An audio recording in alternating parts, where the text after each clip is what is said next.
La National Football League estime que l'organisation d'un Super Bowl rapporte au moins 600 millions de dollars en retombées économiques à la ville qui l'accueille. Évidemment, cette année, en raison de la pandémie, les chiffres et les habitudes de consommation seront très différents. Si le Super Bowl est d'abord et avant tout un événement sportif d'envergure, on pourrait également dire qu'il en est un alimentaire.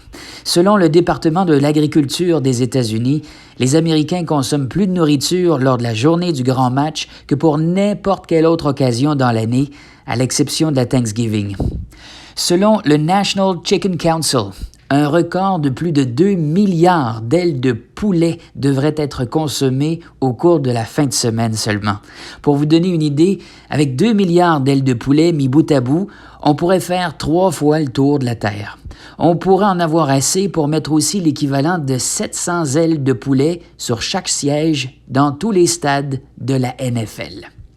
Et que dire de la pizza? La journée du Super Bowl est la plus achalandée pour les restaurants de pizza. On estime à 13 millions le nombre de pizzas vendues aux États-Unis aujourd'hui. Pour illustrer aussi toute la guacamole ingurgitée, imaginez un terrain de football d'une profondeur de près de 12 pieds et remplissez-moi ça d'avocats en purée. Inutile de vous dire que les ventes d'antiacides bondissent de 20% au lendemain d'un Super Bowl. La quantité de bière consommée durant le week-end par les Américains est évaluée à 1,2 milliard de litres, mais des sources indiquent que ce chiffre est probablement plus important cette année. Et si on mange et on boit autant cette journée-là, vraisemblablement, on va aux toilettes aussi plus souvent. Et à la mi-temps du Super Bowl, entre le deuxième et le troisième quart, les 90 millions de téléspectateurs américains qui ont une petite envie de pipi pendant ce temps-là, ils vont. Et en quelques minutes, ce sont 1,3 milliard de litres d'eau qui sont utilisés lorsque les Américains tirent la chasse. C'est l'équivalent de la quantité d'eau qui tombe des chutes du Niagara durant 7 minutes. Le Super Bowl 55 aura lieu en Floride, au domicile des Buccaneers de Tampa Bay. Le stade Raymond James peut accueillir plutôt 65 000 places régulièrement ou être agrandi à 75 000 places. Mais en raison de la pandémie, la NFL a annoncé que seulement 14 500 fans pourront se procurer des billets et que près de 7 500 travailleurs de la santé vaccinés pourront accéder au site gratuitement. C'est une belle idée, ça.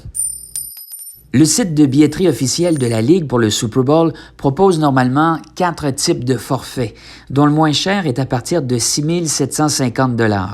Mais j'ai fait un petit tour sur le site récemment et on montre une paire de billets cette année autour de 19 126 $ américains. Qui gagnera la grande finale cet après-midi? Les offres de paris sont déjà extrêmement nombreuses et particulièrement diversifiées cette année. La American Gaming Association croit d'ailleurs fracasser des records à ce niveau cette année. Et tout sera matière à gager aussi à Las Vegas, où déjà plus de 160 millions de $ américains ont déjà été misés légalement sur le Super Bowl de cette année dans l'État du Nevada.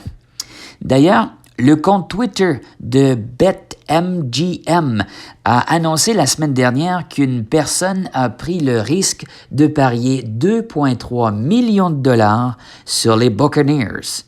Dans le cas d'une victoire de Tampa Bay, il remporterait 2 millions de $. On lui souhaite bonne chance. Voilà, c'était une autre capsule, la riche histoire de la NFL. J'espère que vous avez aimé. Ici Daniel, en direct de la passerelle, qui vous souhaite un bon dimanche de Super Bowl et de retour à toi, Jazzy Y, en studio.